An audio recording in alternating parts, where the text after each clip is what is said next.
పసుపు గణపతి చూడండి చాలా ముద్దుగా అందంగా రెడీ అయిపోయారు. ఎలా ఉన్నదో కామెంట్.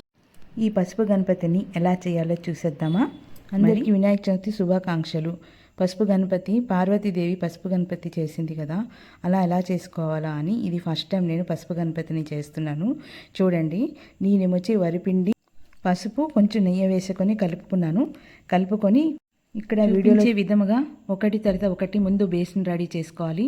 తర్వాత కాళ్ళు చేతులు, తర్వాత మనం బుజ్జని కూడా మనం ముందుగా ప్రిపేర్ చేసుకొని ఆ బుజ్జని ఒక ఉండని పెట్టుకొని దానిపైన చేతులు, దాని తర్వాత పైన మనను తలని కూడా పెట్టి దానికి చెవులను నెక్స్ట్ మనం చేసుకొని దాన్ని కూడా మనం అతికించుకోవాలి. కొంచెం నీళ్ళు రాసుకుంటూ ఇలా ప్రిపేర్ చేసుకోవాలండి. అన్నీ కూడా మీరు ఒకటి తర్వాత ఒకటి అంతా వినాయకుడు చక్కగా రెడీ అయిపోయాడు. చూడండి, నేను జంజం కూడా వేసుకున్నాను, తొండం పెట్టుకొని కిరీటం కూడా పెట్టాను, కొంచెం డెకరేషన్ కూడా చేసుకున్నాను. చూడండి, వైట్తో అంతా నేను డెకరేషన్ చేశాను. తర్వాత లేస్ కూడా పెట్టాను.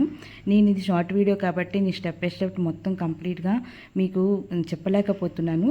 సో మీరు వీడియోలో చూడండి ప్రతి ఒక్కటి కూడా.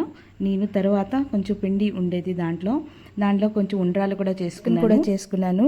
ఎలా అనిపించాడో వినాయకుడు కామెంట్ చేయండి.